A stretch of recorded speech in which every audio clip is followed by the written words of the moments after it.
Well, hello everybody. What a great day it has been. I have just been listening to some of the news here, primarily on Fox, and the exposure of the USAID and talks of Federal Reserve and whether we actually need it, centralized banking.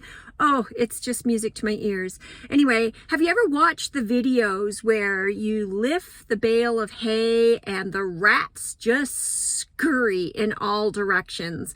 It's just, that seems to me to be a little bit of the Democratic Party and the deep state right now. They are just in such chaos and a flurry for being exposed. Systems they thought were impenetrable, and USAID and some really talented little software hackers under the guise of Elon Musk and direction there.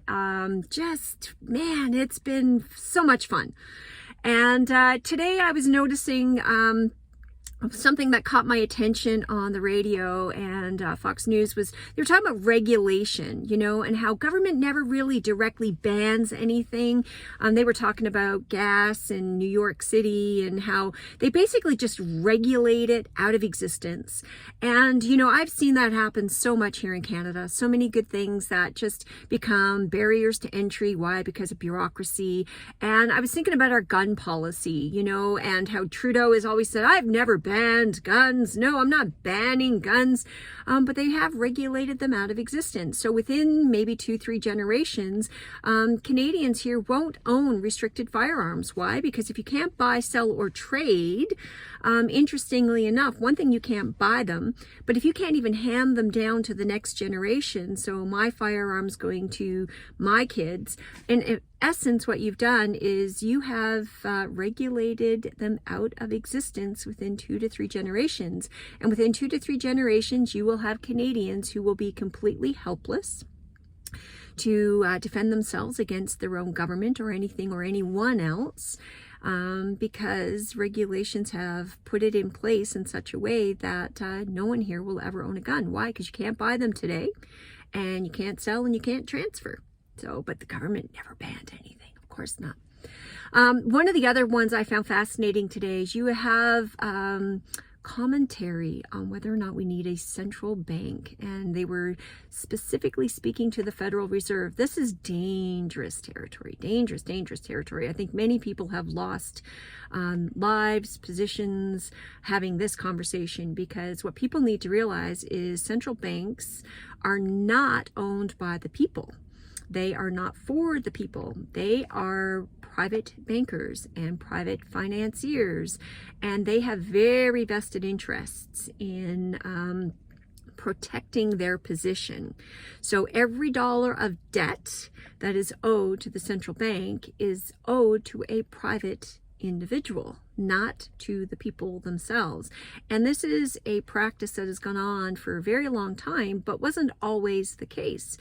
Countries have the right to print their own currency. They do not need central banks to do this. So it's fascinating to see this actually come back out and being discussed openly. So Trump has truly decided that he is looking to restore a government that is we the people for the people.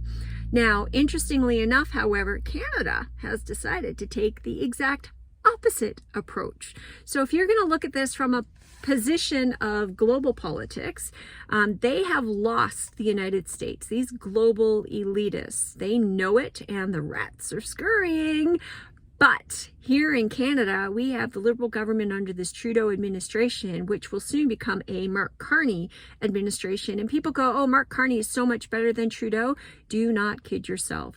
This man is much higher up the echelon of the global elitists, far more sophisticated, far more power than anything Trudeau ever had, but the exact same agenda.